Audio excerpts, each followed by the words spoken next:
38 minutes bago mag-sumindi uli.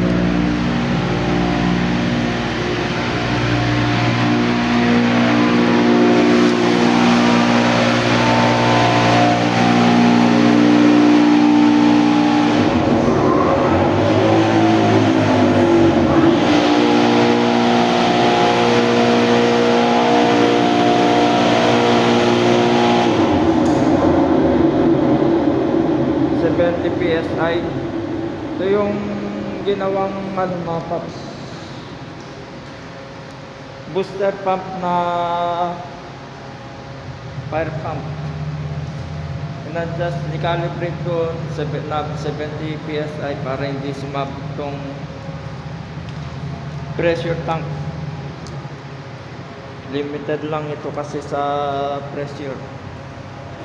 At ito medyo delay orasan natin after ng pagpapump, kung ilang PSI aabot. Dito tayo sa reference. Naka-bypass ito sa yung hose nito na fire pump, fire hose na naka-bypass pa faucet. So medyo delay. At meron akong ginawang series dito. Ito yung booster pump pressure switch. Tapos ito yung fire pump pressure switch, yung dugtungan niya. At ayun yun, yung nagda-drive para mag-trigger dito yung 10 horsepower na motor. Naka-series yan, yung dalawang pressure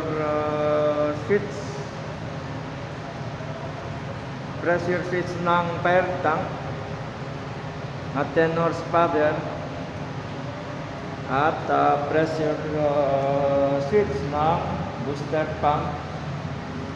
Ginawang series dito. Well, ito kasi mga paps, high pressure, nakaset siya sa 70 PSI. Magka-cut off siya ng 70 PSI. Nakaset siya sa cut in 30 PSI. Tapos may certain delay dito. Kanina iba yung pressure dahil nga fire hydraulics ang ginamit papuntang booster pump. Currently for 40 PSI at 2 minutes and 33 aakyat yan. Hindi kasi natin pwedeng i-direkta na ilagay dito dahil iba yung requirements ng high pressure switch, kaya tayo ay nag-series dito.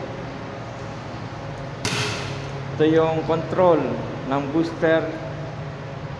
Well, mga paps, hindi ito advisable mga paps, for emergency purpose lang. At ito ay nasira, maaring bearing, wala naman leak, ayaw umikot. At mahina yung ikot. Napakataas, hanggang 3rd floor ito mga paps na pressure. Iikot dito sa cistern tank. Kung booster yan, papunta sa motor. Tapos may check valve to ensure na yung pabagsak na tubig ay masasalo at hindi tulad lalabas dire-diretso. So yun ang normal na operasyon. Pero nilose yung dalawang valve na yan para ikabit naman dito sa fire tank.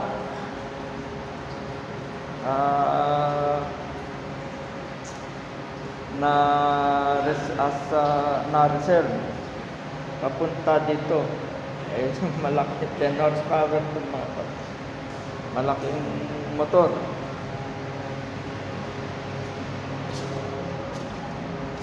Yan, mga paps, 10 horsepower. Siguro ilalagay ko na lang sa picture. At 3-phase. Pero ang kakaiba paps ngayon ay ang design na normal na booster pump na contactor type na simpleng design na non-Y delta ay naging booster pump na may Y delta. Ito, mga paps, kontrolado lang siya ng pressure switch ay yung delta timer, tapos may delay timer. Okay,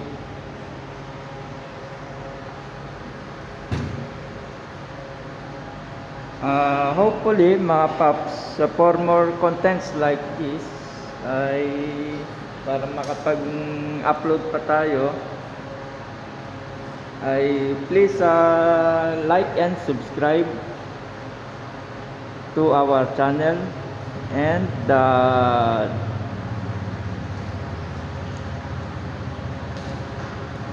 this has been the basic channel, your troubleshooting channel. That's it for and that's it. And dito naman bypass from pressure tank cabinet papuntang ito, paps,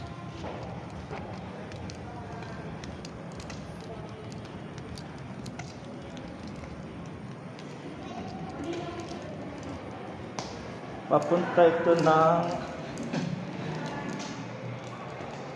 dito sa room na ito.